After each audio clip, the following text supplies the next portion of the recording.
Tonight on Youth on the Move, we dig into the intriguing world of a young agripreneur and an organization that takes a holistic approach to youth development.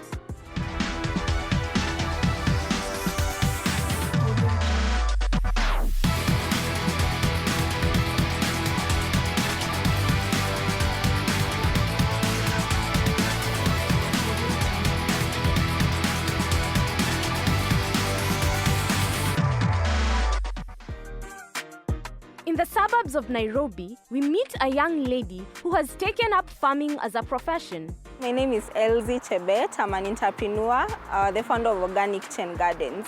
So Organic Kitchen Gardens is about urban farming. So we install urban farms and kitchen gardens for urban dwellers, mostly Nairobi. Yeah. What I did for my undergrad was nutrition and dietetics. So it's about promoting healthy living, because most of the time you tell people to eat healthy, but then you don't show them how. So if you're able to show someone that you can actually grow your fresh organic vegetables, which are safe, so that was the inspiration really, to help people, especially urban dwellers, to eat well, to grow their own food and eat well.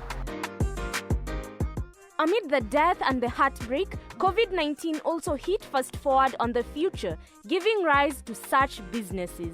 We started about 3 years ago, and it actually started as a hobby, because I started my own kitchen garden, and then I saw the opportunity to actually to install kitchen gardens for other people. So it was during COVID, and initially there's a company called NutriFit Delights. So it was about promoting healthy living. So kitchen gardening was like just a small part of what NutriFit was doing. So that's how we started. It didn't really require much funds then, because it did not really need much funds, because we started with one kitchen garden to the next kitchen garden. But now that it has expanded and we have these demonstration farms and all that, so it's funds that goes back to the business over time. So that's why we are here today. Every business has a unique way in which it operates. Elise incorporates diverse strategies to keep them ahead of the curve. When we have a client, so what we do normally is we come to your space, have a look at the space, and then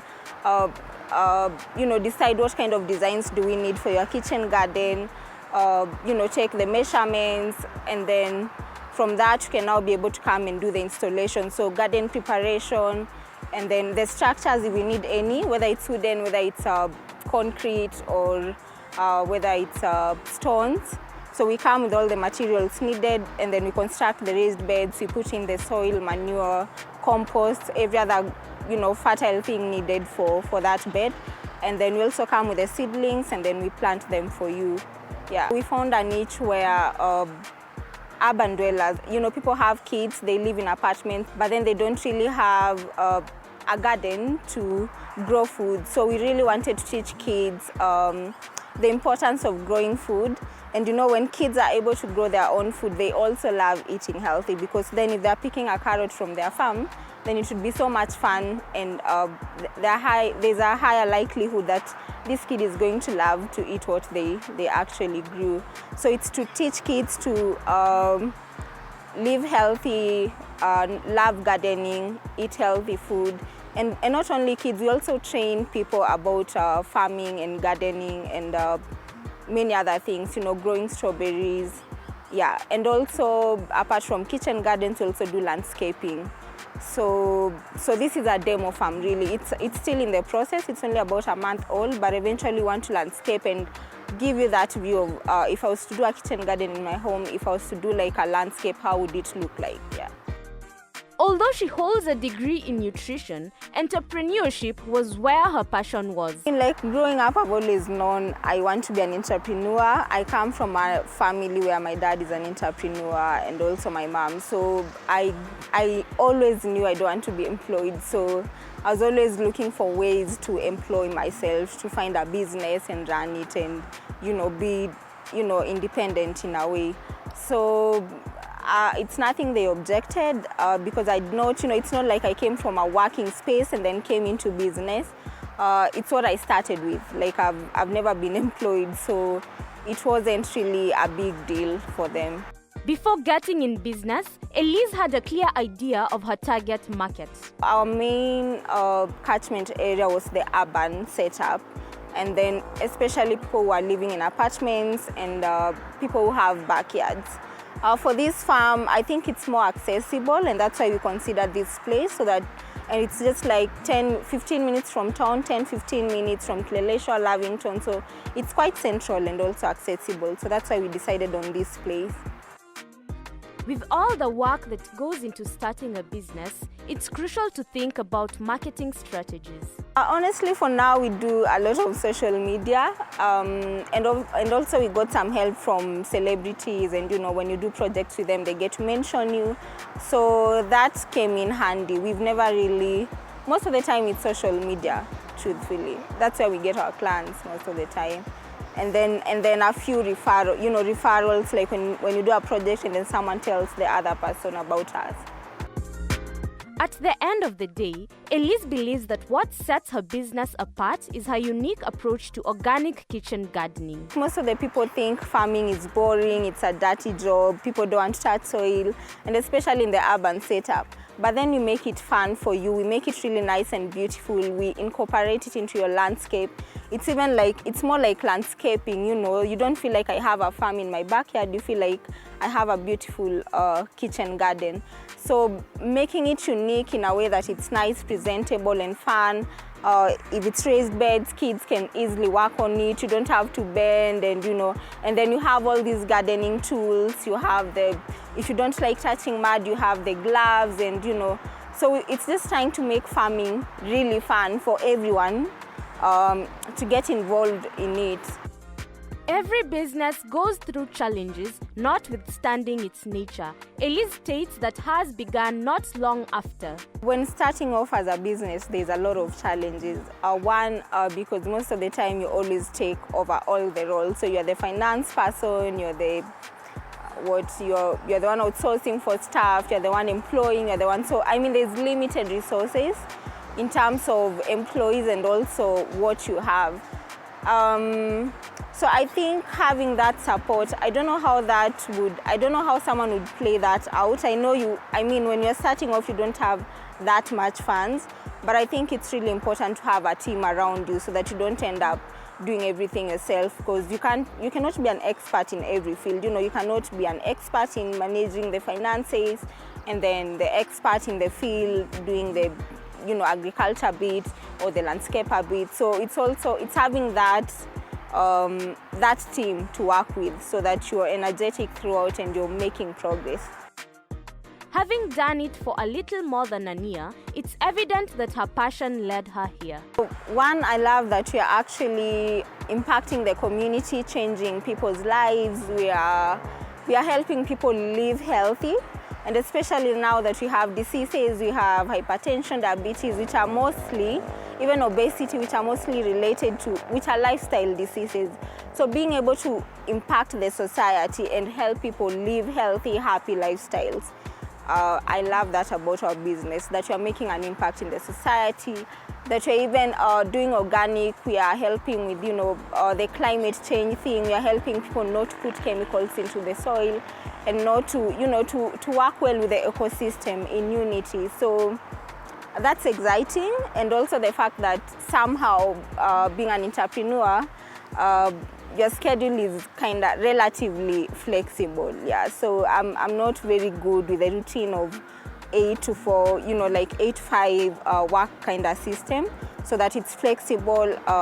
That's really important.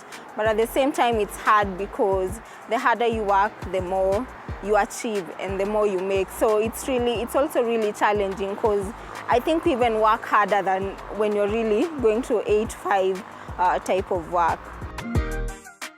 For those risk takers excited to start something new in a daring market, here are some quick tips. Do what you love. When you're passionate about what you love, what you're doing, then you can be able to overcome all the challenges. So you can really focus and say, I love doing this, I love gardening. So whether I'm making money out of it or not making money, it's okay, because it's my passion, it's my hobby. So one, do what you love. Two, it's not easy, so keep going. So there are hard days, but then better days are coming. So keep going, keep grinding. One day you're gonna make it. And no one wakes up and then a business is successful in a day. So it's hard work and consistency. And then number 3, I would say have a long-term plan. So if you're only envisioning your business for like a year, that's the long you can go, But then if you have like a 10-year plan and this is where I'm starting, yes, I don't have the resources, but this is where I'm starting. In 3 years' time, I'll have these resources, and so I'll be able to achieve my other goals and other business plans. That is really nice, and like when you don't really have that clear vision of where you want to take your business, so have a plan. Yeah.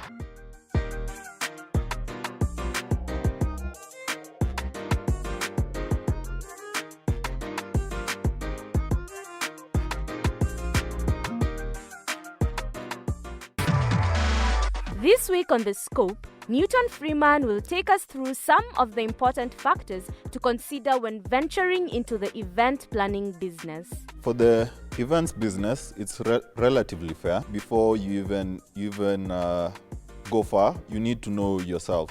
You need to know whether you're a person who can connect with people, who can convince, negotiate, or sell something. Because in events, it's all about selling. It's all about selling a concept that people will take their time, come and have fun and believe in your concept for them to enjoy themselves. You must also know the niche of events that you want to get, whether it's corporate, whether it's just entertainment events, which is basically concerts and just having fun, whether it's picnics, whether it's your unique selling point is what will sell you. And your biggest marketer is a satisfied client. How you'll treat them and how you'll offer your service will help you stay relevant. Yeah, will help you stay relevant in this competitive industry. It will help you be able, because your satisfied client will always give referrals, will always tell people about you. Once you invoke the feeling of satisfaction that you've delivered what they want, it's a good and done deal for you. When you see a poster under an event, you usually see so many sponsors or partners under each. These partners come with financing. They finance a bit part of the event, because whether it's marketing, whether it's the structure, whether it's the sound, whether it's the videography and audiography, whether it's the DJs or the bookings that are going to come and entertain you. Yeah, you need money to carry out a very successful event. There's still a big gap to be filled in.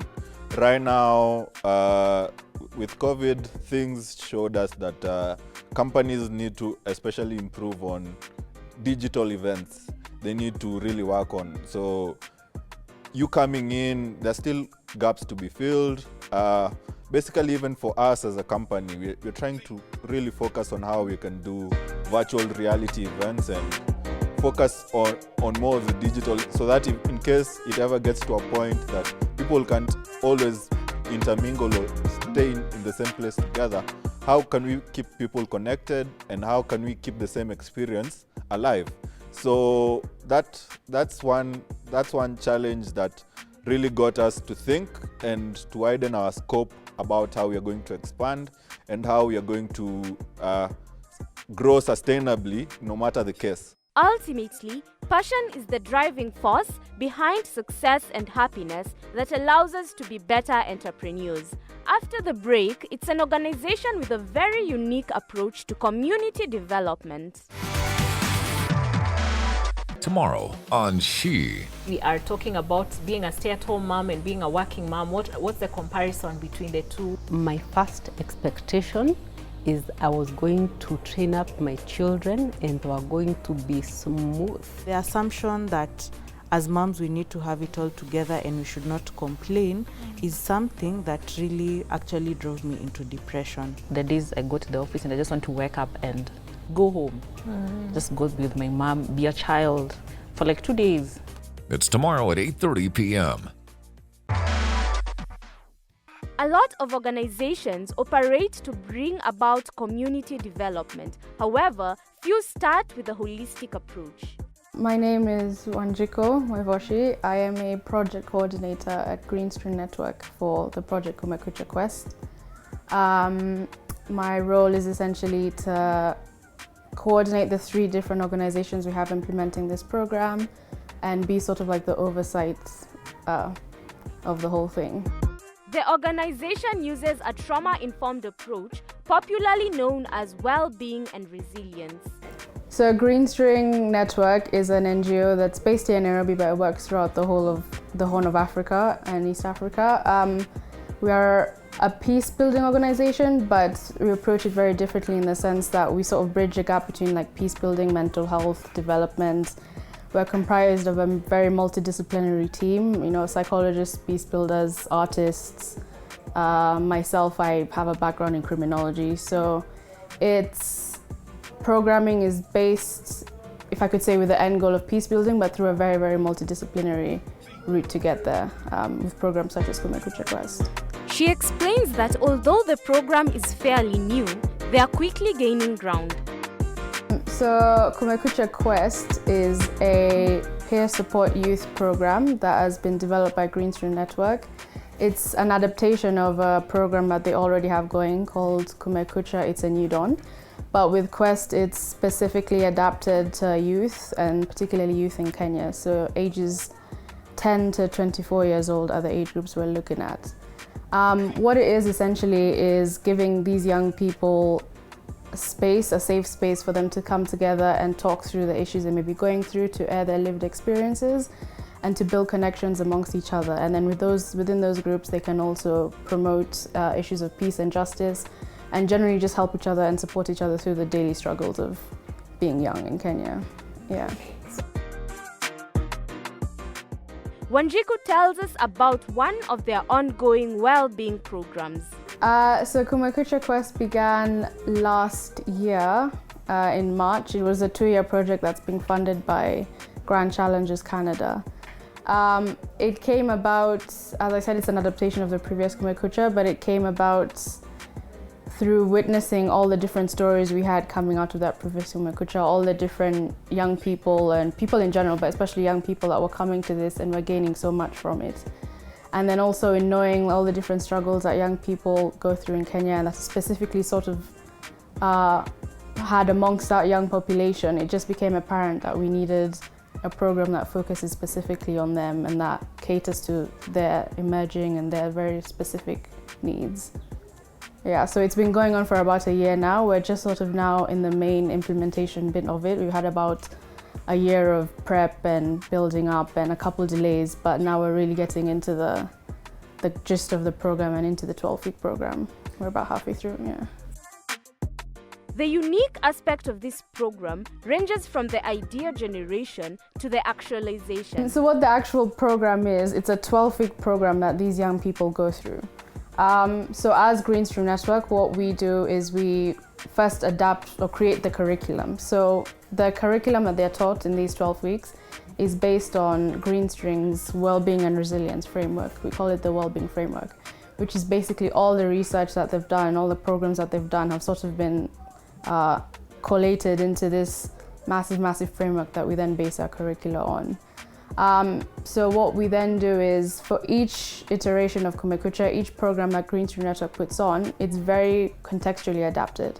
So the first step we had in Kumekucha Quest was in inviting young people from Majengo, inviting young people from Kwale, which are the 2 communities that we're piloting this program in, and we actually sat down together with them for about a week and asked them about their experiences, asked them about what they wanted this program to achieve, what they wanted it to cover.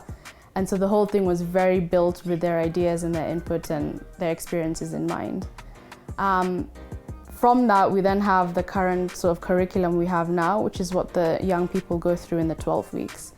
So we trained, as Greenstream Network, we trained 24, we call them circle keepers.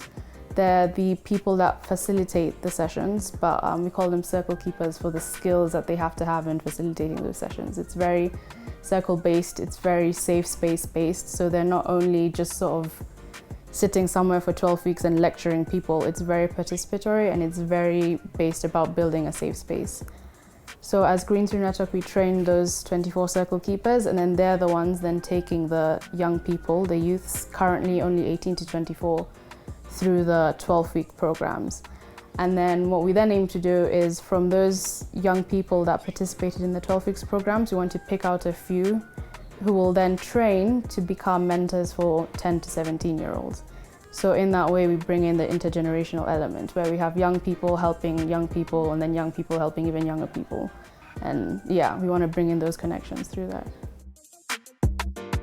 The circle keeper plays a crucial role in the process. Therefore, knowledge of the syllabus is essential. So the circle keeper training is a 2-week training, 10 days. The first week, we sort of take them through the Weber framework, which is the content of that they'll be teaching, so it's more theoretical knowledge. And then in the second week, we focus on facilitation skills, so how they actually translate that theoretical knowledge into leading groups and to facilitating the content. We're not training them to be like counselors, if that's kind of what you're going at. So it's not like, I guess I could say if the skills we need from our circle keepers is just that ability to relate to people and to be able to hold space for people. So they don't have to be professionals in anything. It's more just about just being able to relate to people, being able to see when someone may be struggling, like having that intuition of knowing what someone may be going through. Being assets in the community is usually a big help for that, like someone who's sort of prominent or has those relations in the community as well would help. So yeah, it's not like a defined list of responsibilities. It is just kind of an innate quality that people have that we then, bring up and master throughout the training. It's not something that I can give you a defined list of things, but you kind of know it when you see it. We're not like targeting a specific population. It's when we go into a community, we want people in those community who want to make those change, who are able to make those change and willing to make those changes. And then we identify those qualities in them and we bring them up. The biggest thing that CKs have to be able to do over the 12 weeks is carry those sessions, is hold that space for people in their community. So, they don't need any particular degree or anything like that at all. It's just about the qualities that make you able to hold that space and transform that space and support your mentees and support your fellow CKs as well.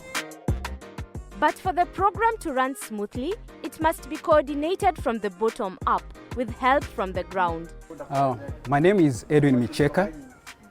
I am the logistic officer for the program Kumekucha Quest, and we are the implementing partner for the program.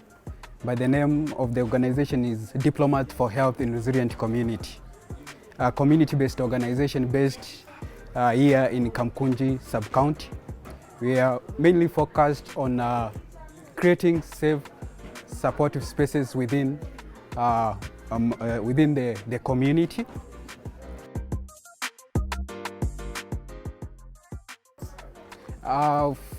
For us, most of the participants or most of the psycho keepers are in session 5 and 6, and we are on trying to see how we can be able to ensure we tackle each session and get the participants get to understand various things that they are being taught by the psycho keepers.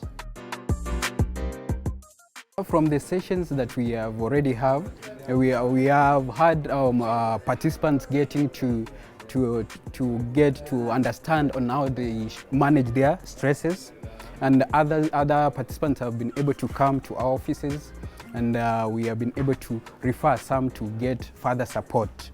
So through the various platforms we have had, most of the participants have opened up, and they are now trying to see how they can be able to be supported through the program, and they are very grateful to be part of this initiative.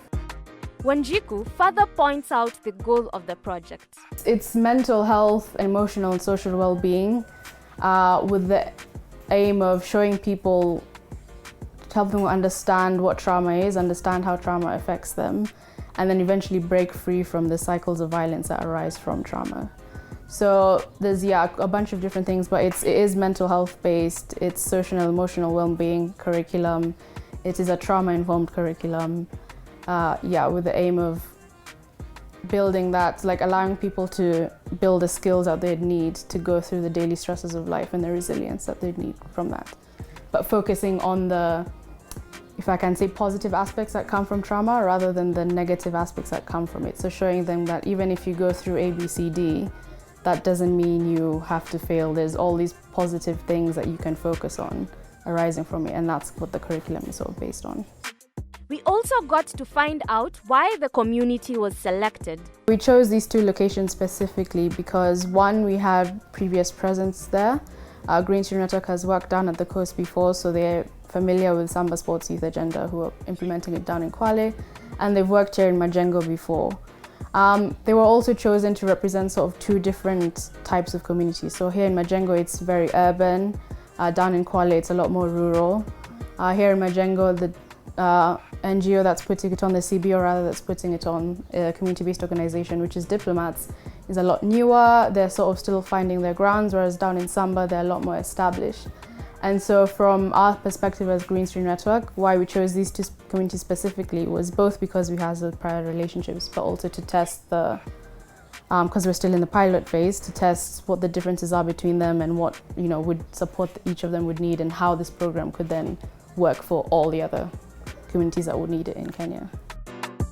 With this holistic approach, the project plays a crucial role in identifying and fixing the root cause of a problem. First thing they talk about over the first few weeks is stress and trauma awareness, just understanding what is stress, what is trauma, how does it affect me, and then we're going to well-being and practices. So what are the different everyday skills that I can use to address when I'm feeling particularly stressed or when I'm feeling like triggered by something.